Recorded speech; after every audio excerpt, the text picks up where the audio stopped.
Gandang tanghali mga kaibigan.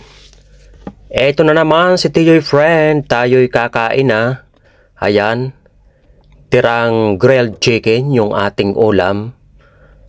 So nagbo-voice over na lang po tayo mga kaibigan kasi marami pang mga tulog dito sa aming room. Kaya wala muna tayong ingay-ingay.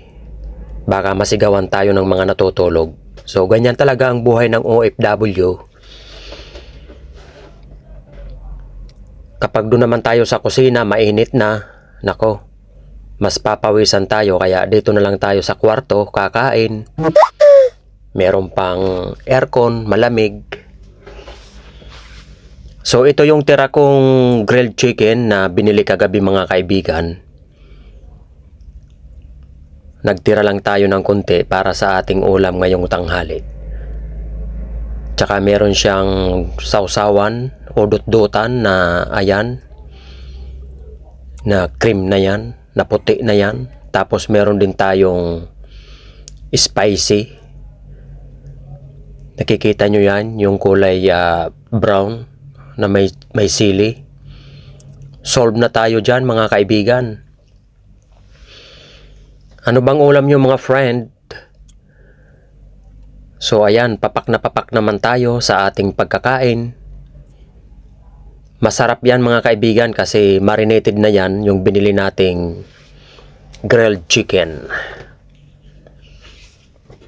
Kumusta mga kaibigan? Kumusta? So alam nyo naman dito, medyo okay na ang sitwasyon pero ang ibang company ay mahirap pa rin mga kaibigan dahil wala pang mga produkto na dumadating dahil nga sa issue dito sa Middle East. Di pa maayos yung sitwasyon dahil parang hindi pa nagkakasundo si uncle tsaka si tito. Kaya marami pa rin yung mga kumpanya na nahihirapan. Isa na rin ako dyan mga friend. Sana'y bumalik na sa dati yung sitwasyon para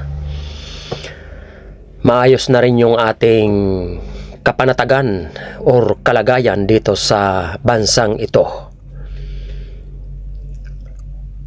So yan, tinitingnan nyo lang yung aking pagsusubo mga friend. Oras na dito ay alas 12:10. So oras na ng tanghalian.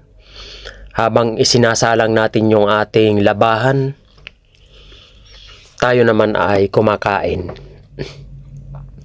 Pasimpleng kumakain dito sa aking bed space. Di tayo pwedeng umingay dahil baka masigawan tayo.